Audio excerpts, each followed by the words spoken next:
Welcome, everybody. This is Musicians Musings, the place where we reflect, learn, grow, and just have fun as musicians in ministry. I'm Zeke. And I'm Zay. Let's get into today's podcast about intentionality.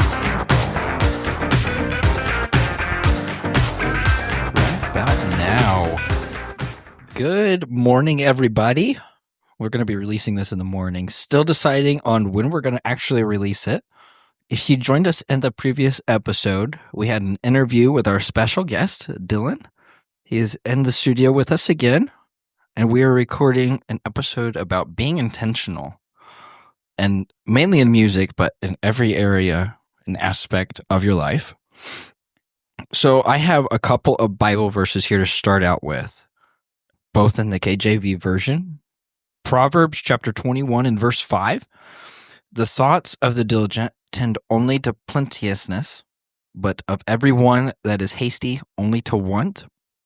And then also Colossians chapter 3 and verse 23. And I had mentioned this on a previous episode. I think it's the Beyond Sunday one. And whatsoever ye do, do it heartily as to the Lord and not unto men.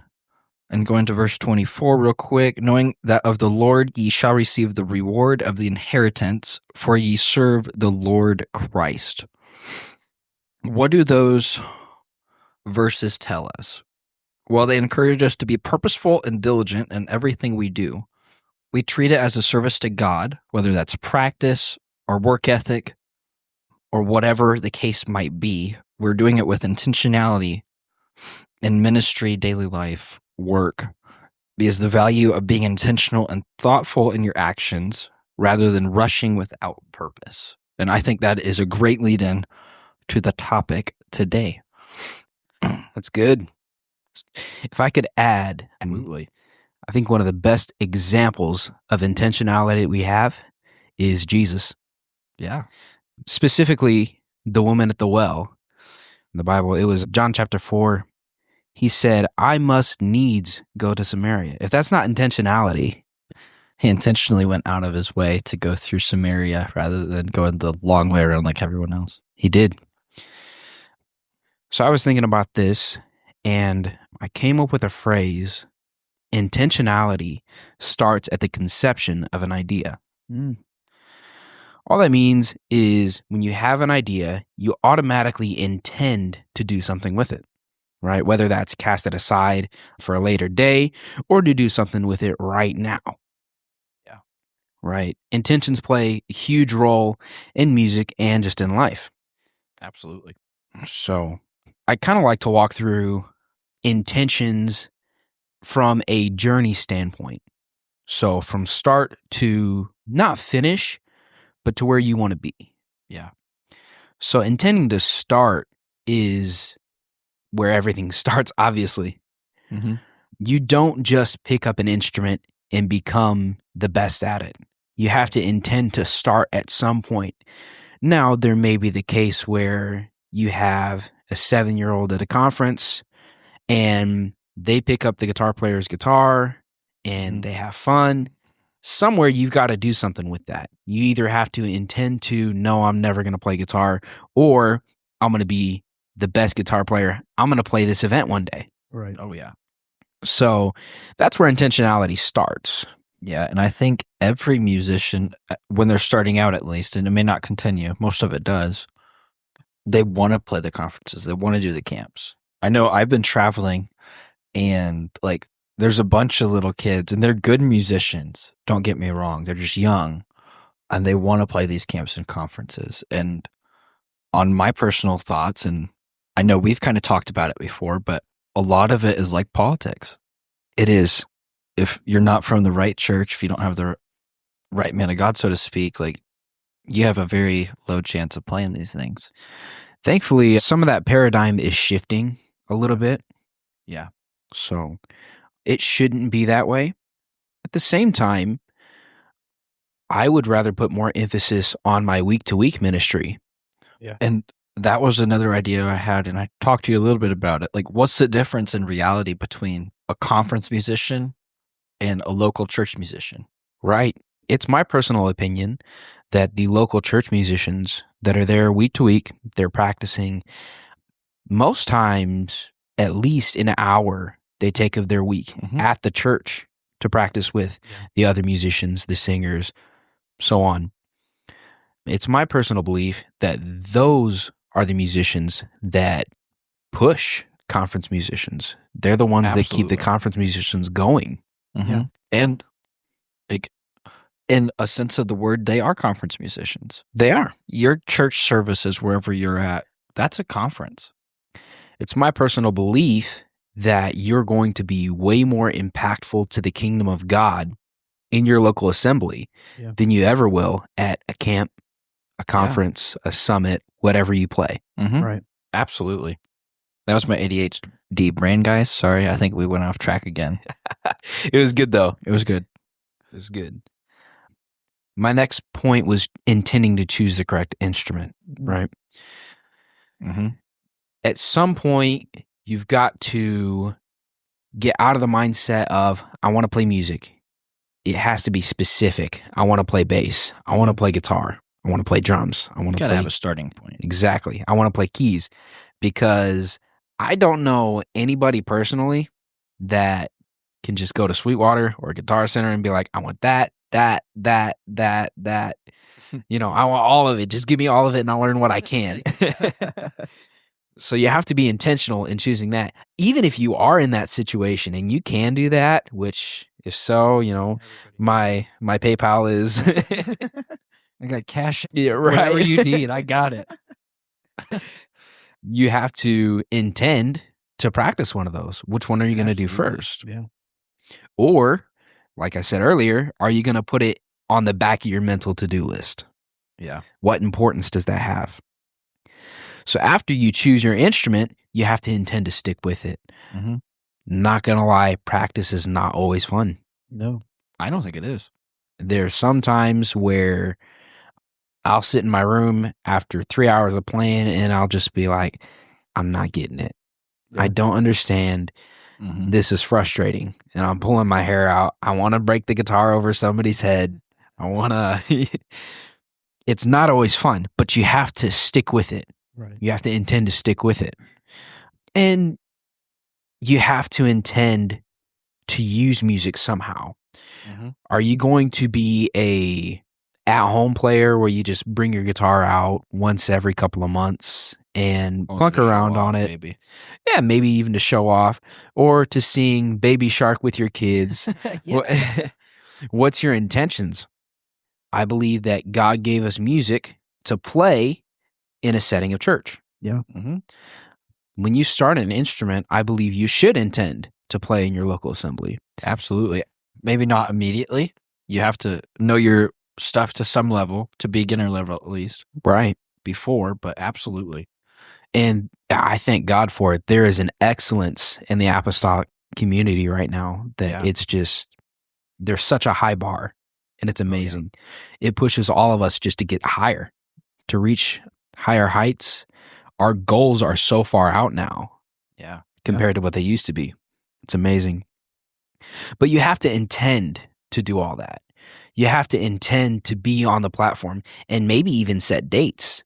Yeah. I want to be on the platform playing on a midweek in 3 months. Yeah, and that's like a personal goal. It is a Don't personal go to your worship leader or your man of God. I'm going to play on the platform 5 months from now. Right. I'll probably get kicked out. There has to be some tact. Yeah.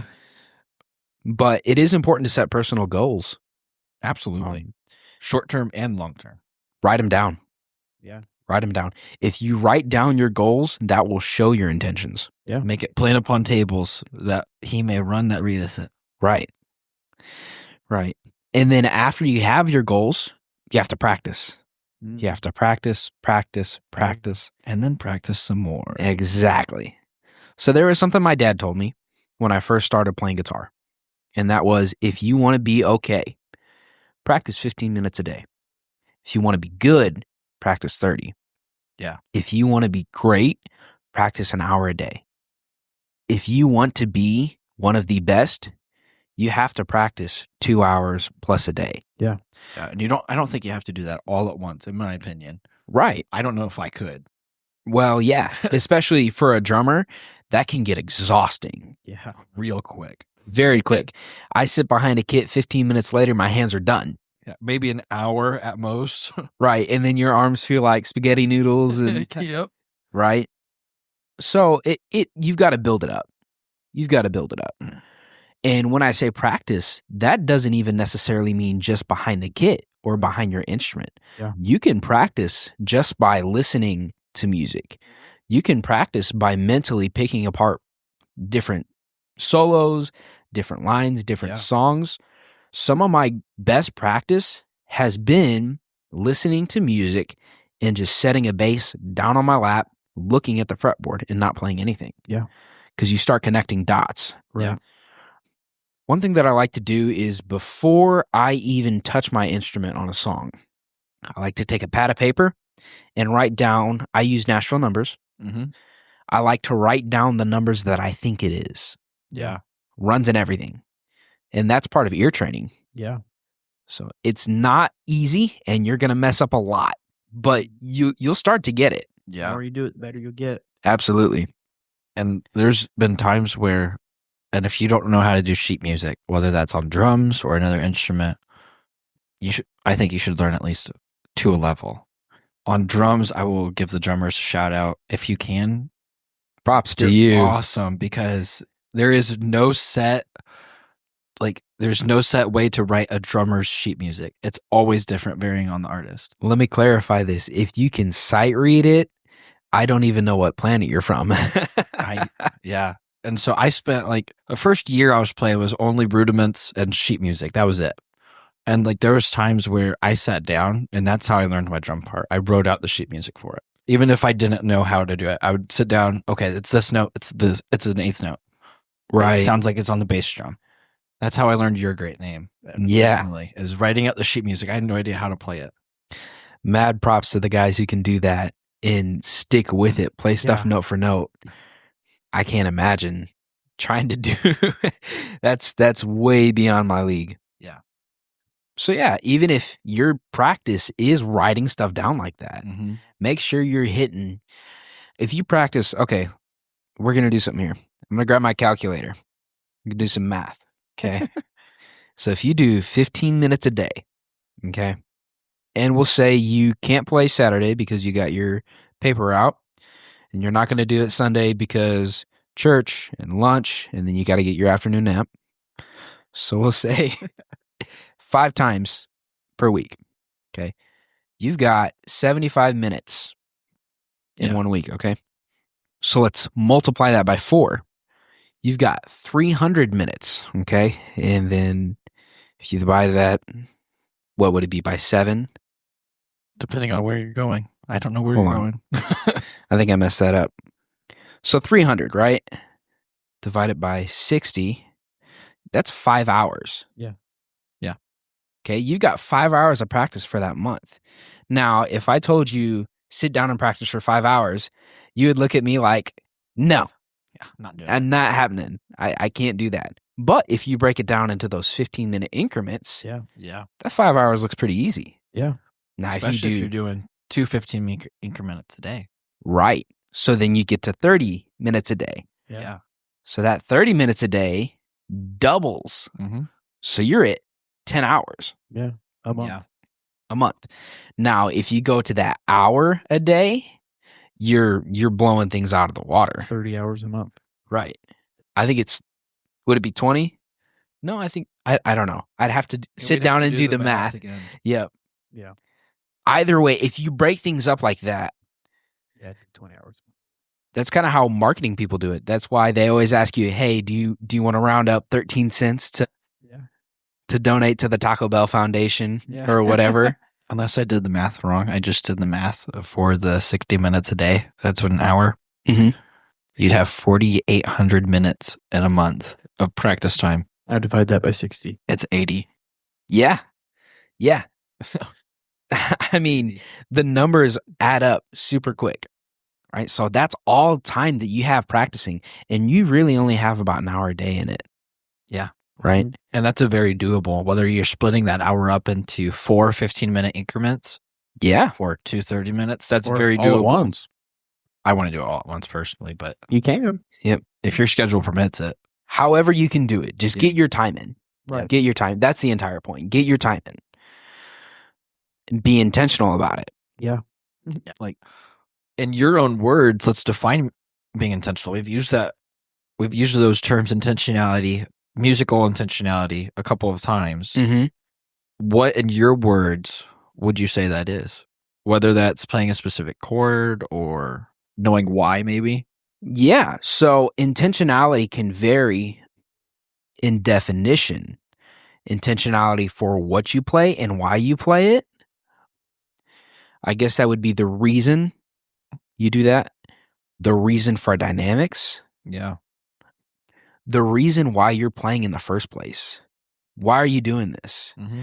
These are questions that you have to ask yourself to define your own intentionality. Absolutely. There's another point. Did you want to stay here or move on? I'm good for whatever, man. Okay. Here's one that I really want to talk about. Let's do it. This drives me crazy. Intending to properly maintain your gear. Okay. Okay. That's good. Let's go there. Now, I've seen and met musicians that their gear is atrocious. Yeah. As far as if it's a keyboard player, the keys are gummed up, grimy. The volume knob has got so many long. Right. It's got so many spots where if you move the volume up, it starts. Yeah. That drives me crazy. Guitar players, your action is so high. Yeah. Like you could. Uncontained. Yes. Maintenance on your instrument is of utmost importance. Yeah. Yeah, I have, like, for drums, I know you guys are talking guitars. I have no idea what a guitar, like, what all that entails. But on drums, my kit here at the church has 4 toms, a snare, and a kick. Like, that's what I tune. I have one big tune a month, and that big tune is, like, 2 or 3 hours. And then each service, I'll go and fine-tune it to a specific notes before that set. Right. Now that's dedication. Yeah. That's dedication. That's intentionality. Like, per month, I maybe spend like 3.5 hours, like, total. Yeah. Most of that is in the initial tune, though. But even more than just that, intending to change your heads. Mhm. If you're playing with broken sticks, Isaiah. not just broken as in broken inside, but if you're playing with sticks that you've only got half a stick. See, I don't do that. How many sticks do you use per set? Depends on how many I drop. Do you use Vic Firth? I do. That's why. It's all I use, because there's, for you drummers out there who maybe not know this, the Vic Firth American flag, that's your balance point. It's specifically labeled for that. I did not know that. And so that's your bounce point. And so that's why I use Vic Firth. ProMark doesn't have that. You have to play around with it Yeah. to find that bounce point. But Vic Firth already spotted it out for you. Yeah, Vic Firth, you're supposed to put your thumb in. That's with any stick. But if Point you do it it around that around the flag, flag. that's the best bounce point in that stick. I did not know that. So You have to try it. That's interesting. I have to go try it. I have to go buy a pair of Vic Firth sticks. So those of you who haven't used Vic Firth because of the quality, maybe, I like the quality personally. I get the freestyle. They're a little bit longer, but that American flag is a life changer for me. I bashed the mess out of drums. I have my technique on drums is probably not the best, but I use the ProMark, the oak ones. I believe it's pronounced shirakashi, Yeah, I don't some know. sort of Japanese oak. ProMark's good. I use their hot rods. Vic Yeah. Firth has a set. It's cheaper, and they're supposedly 0.3 of a millimeter, like, bigger in size. They're louder for sure. They were louder, but I went through them, like, I'm going through them a lot faster than I went through those ProMark. So I'm playing like a normal stick. You're not supposed to hit it as hard. So I believe that, and we're off on sticks now, but this is important. This is a part of intending to pick a stick. Why do I right? use the sticks I use, or why Right. do you use it?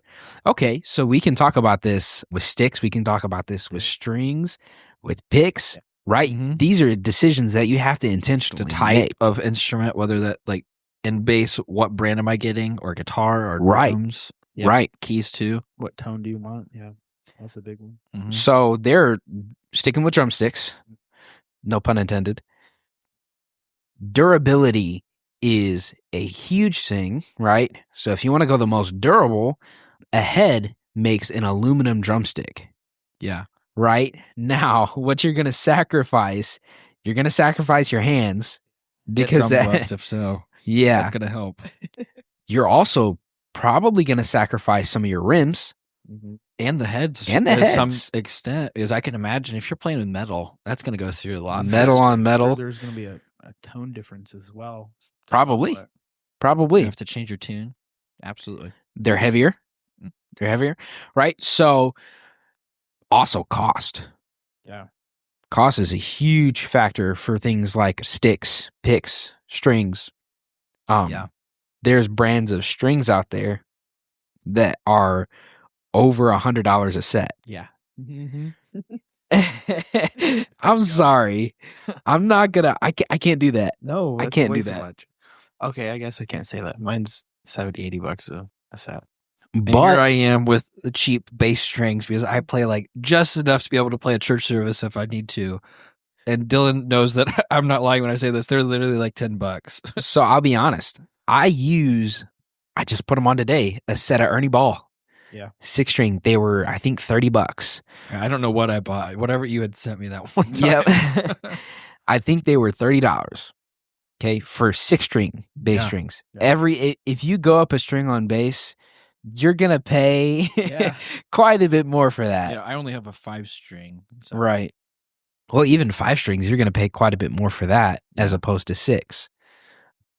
But you have to intentionally choose. The way I thought about it was I'm changing my strings every month and a half ish. Mm-hmm.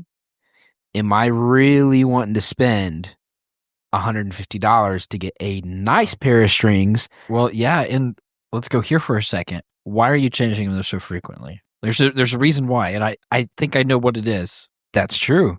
That's true. Why you change your strings, you have to be intentional with that, right? The reason is there's multiple reasons. Yeah. Dead skin, sweat can get in the grooves of the strings, make them dead. Yep. Same with bass and guitar. Yeah, it changes the tone. It does drastically. I'm really bad about that.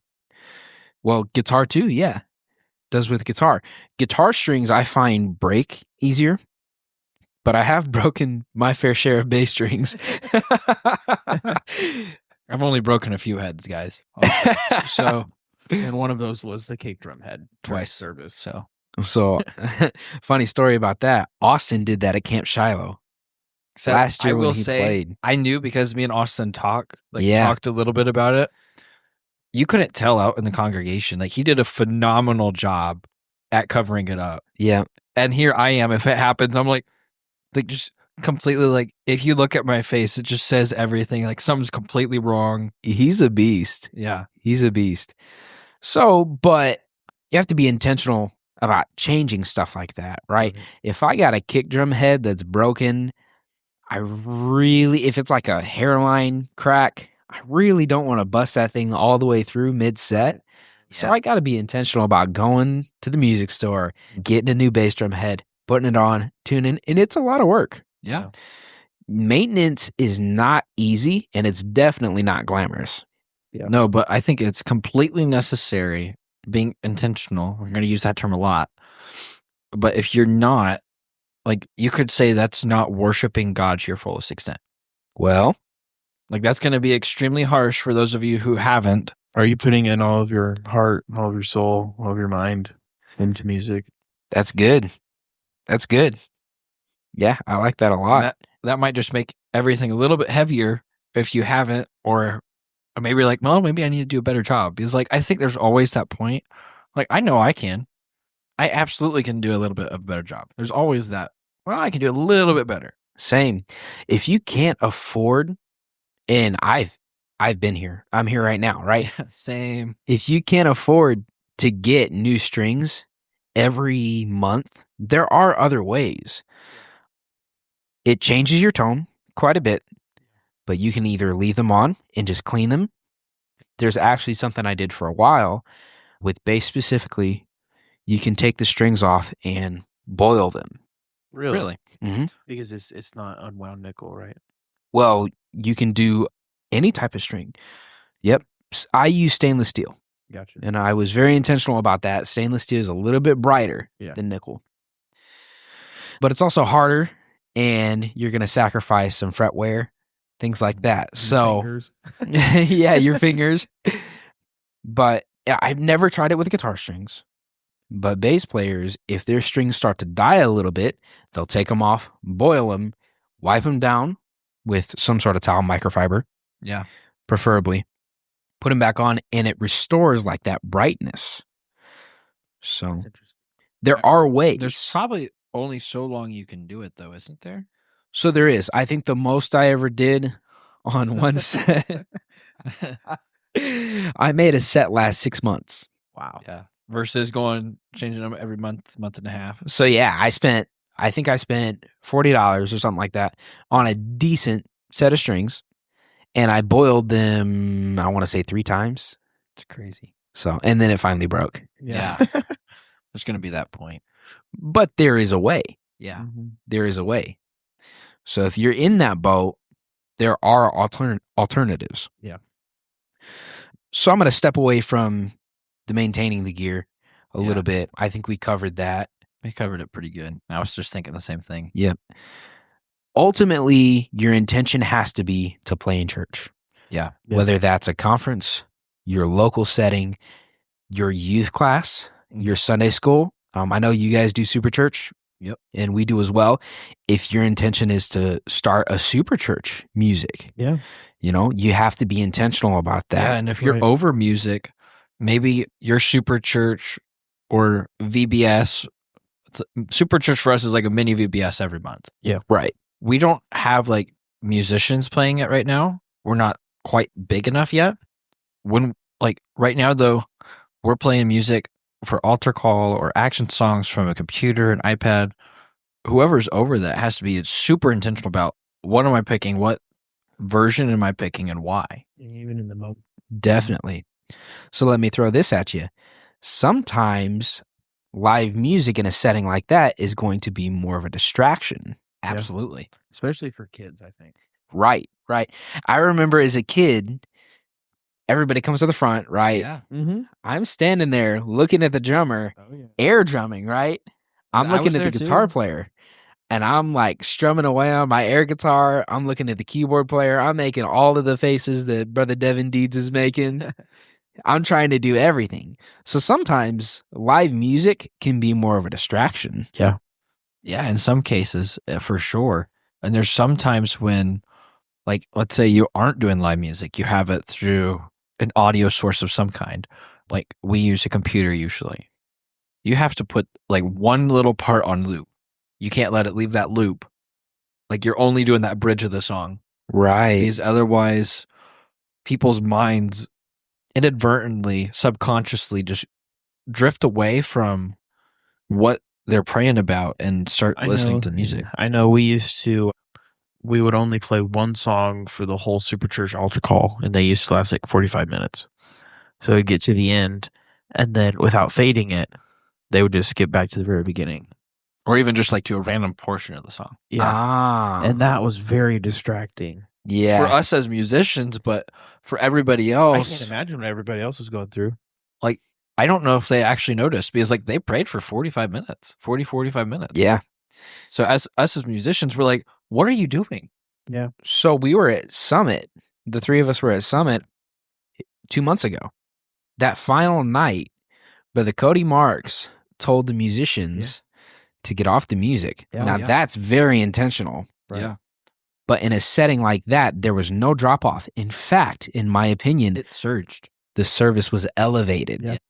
So while you're playing in service, this kind of segues to that. Yeah. While you're playing in service, your primary goal is worship, right? Right. Mm-hmm. Your secondary goal is to elevate the service Yeah. and to push it forward. We can start going back and forth on notes because now we're kind of hitting the same points too. Right. So what you play is super important, but almost just as important, if not more important Absolutely. is what you don't play. Yeah. Is what you don't play. Yeah. If I'm playing Amazing Grace, I am not pulling out my crazy diminished double hand tapping, slap and pop, whatever. No matter how cool it may sound. Right. Yeah. That's going to diminish the song. Right. Because here's the term, serving the song rather than serving Yes. yourself. Yes. Mm-hmm. Gotta learn to serve the song. Yeah. Right. And so, in my opinion, sometimes, so let me backtrack. The order of a song usually goes verse, chorus, verse 2, chorus, bridge, either a cut chorus or just a regular chorus, right? Maybe a vamp depending on like what style. Vamp. You can throw different things in there. Yeah. 15 verses, as in the case of some songs. Feel that. Felt that. But the song is centered around this climactic point, wherever that may be. Yeah. Usually it's at the bridge. Yeah. Yeah. If it's done properly, that cut chorus, when you're not playing, can be just as powerful, Yeah. if not more powerful, Yeah. than the bridge itself. Right. Yeah. Especially if, and like I know here at our services, if there's a cut chorus, normally on drums, I'm playing. Right. You have to know your congregation, first of all. But like there's times where I don't. Yeah. And so knowing when to do a called drum cut or not as a drummer is super key too. Because like there's times where if I don't, I know we're all going to get off of this loop, Yeah. especially if there is no loop. Yeah. And then the service is going to die. So let me wrap all that up in this one phrase. Yes. Read the room. Yeah. Yeah. Read the room. Yeah. Read the room. Okay. Now there are certain times, right? There are certain times where you plan a drum cut like that, Oh yeah. right? And that's very intentional because it does elevate the service. I found that if you're playing too much, the audience can't interact in the music. And that makes sense too. If all the space, so imagine you're playing a song and the song is divided up into a pie chart, okay? Yeah. Now, we play with a 5-piece band. We have a drummer, an organ player, a keys player, a bass player, and a guitar player. Yeah. Now, if the guitarist is taking up 15% of the pie, Yeah. the organist is taking up, say, 10% of the pie. So you got 25% taken care of there. Yeah. The piano player is taking up 25% of the pie. Yeah. The That's just kinda bass- natural too. The bass player's taking 25%, and the drummer's taking 25%, right? Mhm. You've got a whole pie. Yeah. There is no room for your audience to mix in with that. Right. Yeah. You have to have intentional like dead spaces, in other words. That's what makes cut courses so powerful, is because the audience then becomes part of that pie. Yeah. They take up a huge slice of that. And suddenly, it's not just the music trying to push the song forward. It's your congregation. Yeah. And that kind of goes back to like dynamics and sensitivity. Again, reading the room, but knowing your dynamic levels. Yeah. Some of the greatest worship moments is when there is just a drummer, or there is just a keys player, Yeah. or there is just an organist. It's like only 2 or maybe 3.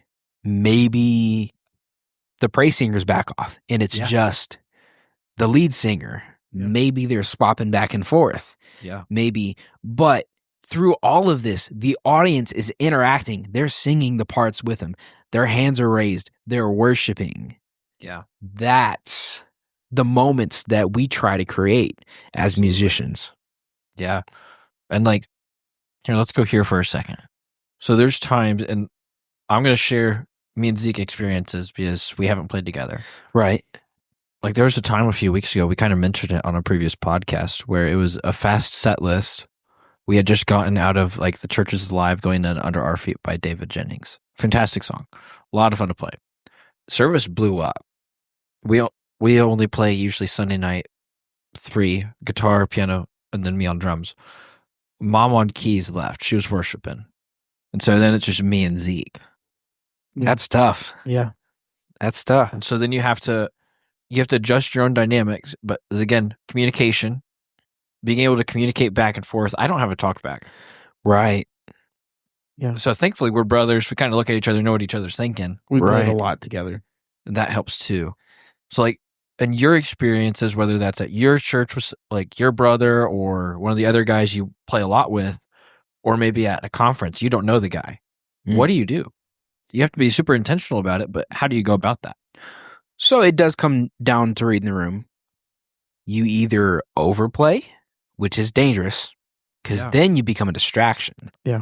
Yeah. The thing that I think I've seen the most, set your instrument down, become a part of the worshiping rather than the music. So let the entire congregation, let the congregation take up 100% of that pie. Yeah.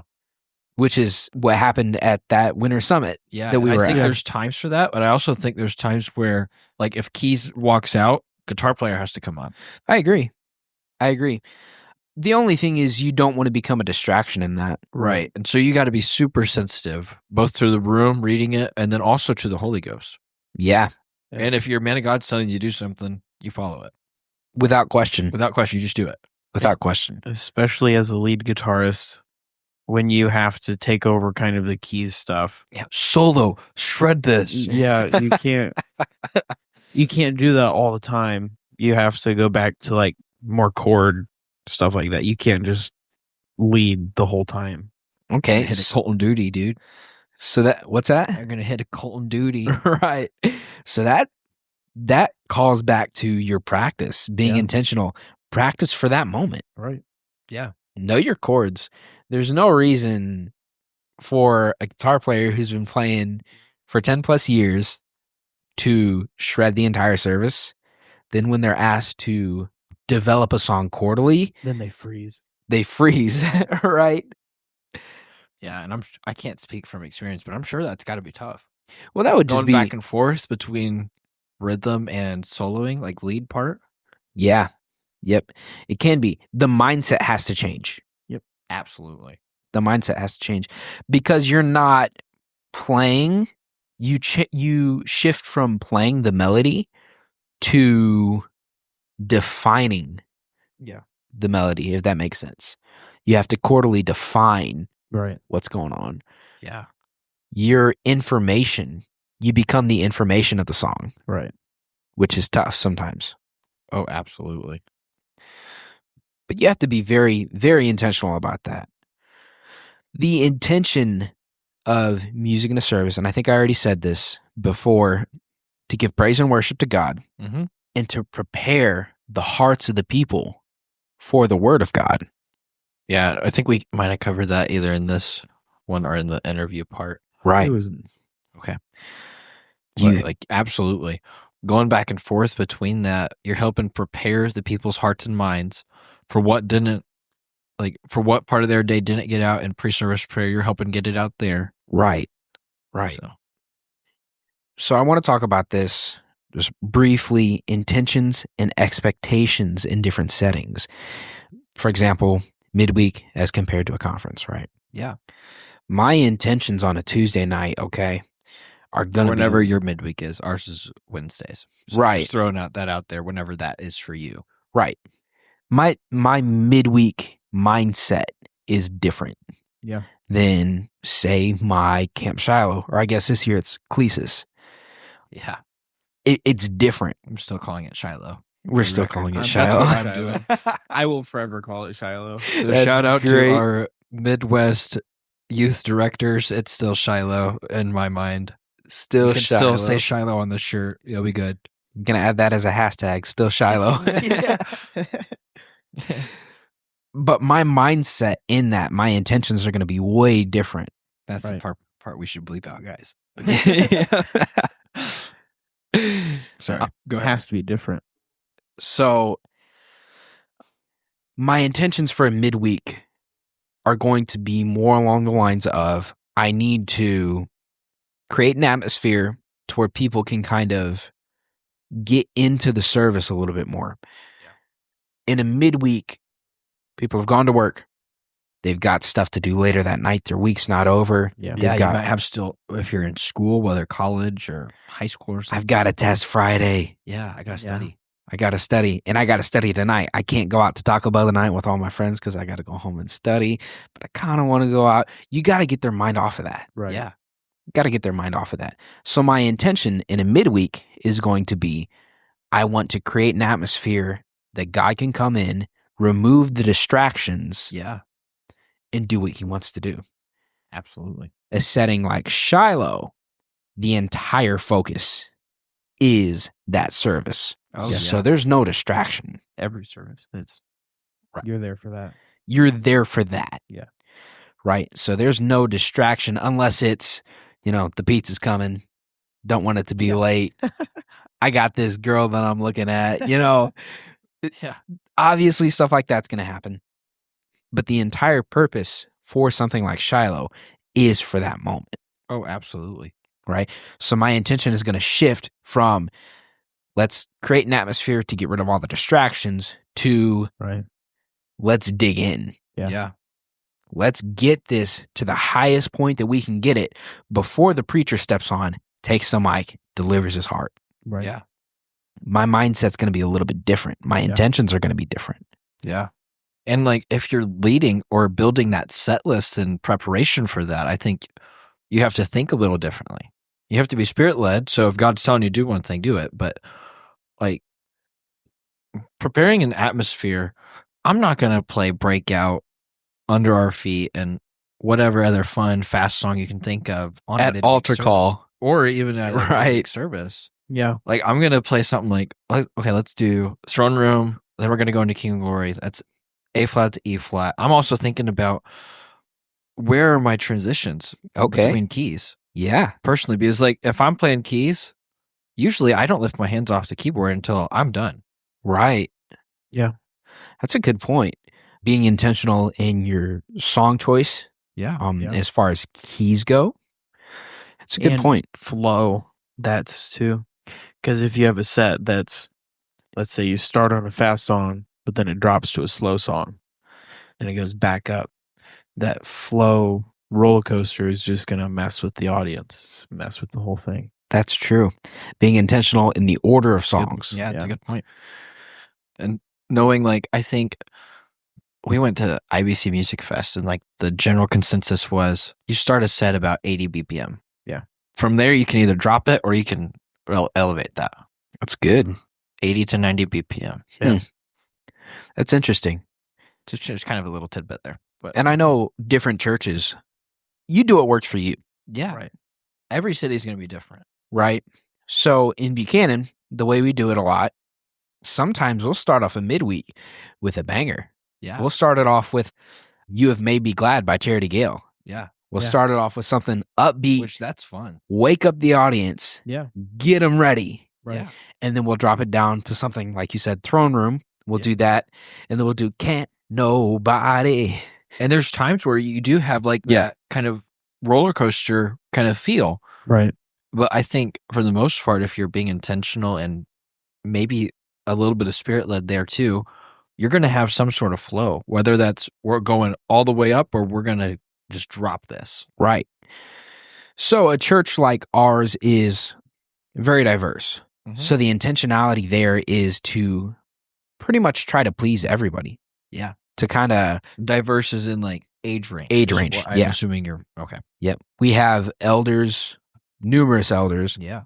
We have young married couples. We have middle-aged. We have middle-aged couples. We have lots of teenagers. Yeah. We have every age demographic. Yeah. So trying to please all of that in one service and keep a flow, it's very hard. Yeah. It's Oh, yeah. tough. It's very hard. And that's kind of my job to create transitions. Yeah. So you have to be very intentional with that, intentional in practicing to learn that. Yeah. Intentions are directly related to action. I'm Yeah. going to read your notes here a little bit. Intentions are useless and pointless if action doesn't follow. Just to kind of segue into that.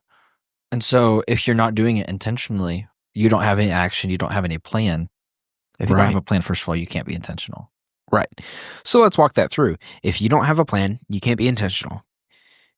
If you don't have action, well, you're not following your plan and you really weren't intentional in the first place. Yeah. There you go. So action is directly correlated. Yeah. So to close this out, we're roughly 40 minutes now. Oops. Hey, that's all good. Cool. So, and it didn't seem 40 minutes to us. Yeah. Maybe it will to the audience because they can see like a time, but Maybe. so let's close this out. Maybe you guys can give a couple tips on let's practice intentionally. How can I listen to a song intentionally to be able to play it? And I'm going to kind of put my mic down and let you guys talk at this one. I've talked quite a bit. I don't know. I feel like personally, music serves two purposes. It serves the purpose of like just for fun. You're doing it for fun. And then there's also as a musician, there's also like, you got to turn your brain on. So I know like sitting at restaurants, for example, like you're playing to it, but you're not really focused. So when you're not focused, like you have to be focused. You have to be intentional on being focused for that song or for the practice. So if you're not being intentional about practicing, you're not doing anything. If I can tag onto that, listening in a restaurant or even just in your car, playing along to the music in your mind, that's great. Yeah. Do that. Make that part of your practice routine. But there is a kingdom importance to practicing for church that you have to latch on to. Right. Absolutely. Yeah. Is there anything else you wanted to add on that? Have fun. Yeah. Intentionally have fun. You have to. If you're not having fun, you're not really going to want to do it. It's going to be meaningless. I don't want to work out. You'll get burnt out. Yeah. You guys talked about that a little bit. Which that was in the studio when we were recording that, like we were like, oh, this is a little bit heavy. Going back and listening to that, people were like, some people were like, you guys were kind of funny. He was like, I go back and forth between stuff so much. Like, you know that not just from this, but just from us talking. Like, I go back and forth between stuff so quick. Me too. Completely randomly, too. Yep. Me too. I think one thing I would say, be intentional about everything you do. Yeah. Musically, life. Don't just accidentally walk through your music journey. Absolutely. So be intentional with your practice. Be intentional while you're playing in church. Be intentional to get to play in church. Yeah. Write down your goals and execute. I think that's great. Thank you guys for joining us in this episode about intentionality. We're only going to do one part here. Thank you, Dylan, for joining us as well. Yeah, no problem. Thanks for having me on. That was a lot of fun. We'll have to do it. I'll have to do this some other point too, whether we come up or phone call you. That way you don't have to drive down so far. For sure. It's been great. Yeah. So it's always fun meeting up with friends. Make sure you guys meet up with us on this next episode. I don't know what we'll talk about quite yet, but subscribe, follow, share this with your friends and family. If you have anything you want us to cover or maybe wanted to give a shout out to somebody, give us a comment, a rating, depending on what podcast platform you're you listening can give us to. money too. I mean, that's okay. Be intentional about it. Give your tithes and offering.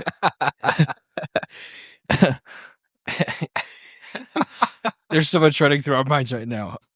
Anyway, join us on this next episode.